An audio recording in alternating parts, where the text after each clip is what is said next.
O Offset chega ao Museo do Gravado de Artes. A Mostra Internacional reuniu obras de máis de 25 artistas nun simposio que repasou a evolución desta disciplina artística. O offset pode ser unha técnica artística descoñecida para o gran público. Iso non significa que non posúa unha gran elaboración detrás, con artistas de gran nome dedicados a esta disciplina. O Museo do Gravado de Artes acolleu esta fin de semana un simposio internacional no que se reuniron obras de máis de 25 artistas de todas as partes do mundo.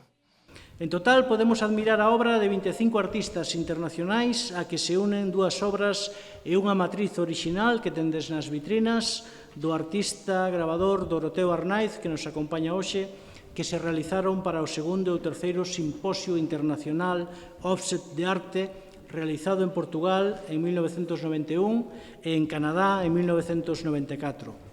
Son diferentes xeitos de enfrontar as técnicas do offset, variadas sensibilidades artísticas que nos mostran as grandes posibilidades dunha técnica case contemporánea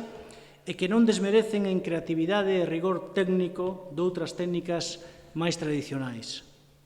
A litografía e o offset estiveron sempre en evolución, engadindo novidades técnicas que permiten o emprego do raio láser, do ordenador e a digitalización para elaborar matrices.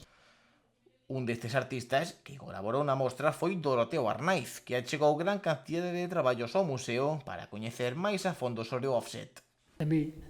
y quedan estos dos, para mí han sido los dos más interesantes y los dos más importantes en cuanto a la técnica del offset.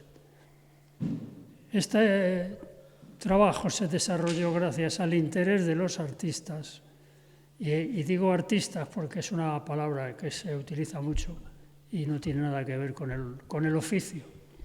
pero los artistas que se interesaban por el trabajo del grabado, y sobre todo los que estaban más al tanto de lo que se iba haciendo. El offset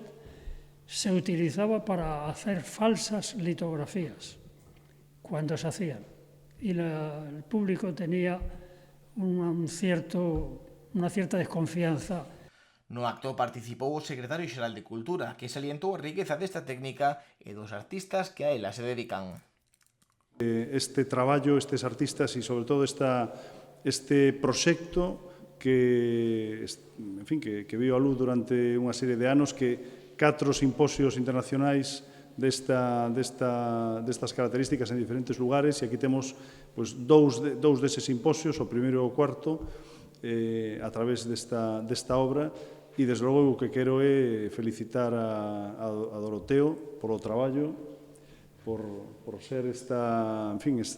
persoa que facilitou a posibilidade de ter aquí esta colección de obras, tamén polo teu traballo, obviamente, e por estar tan ben.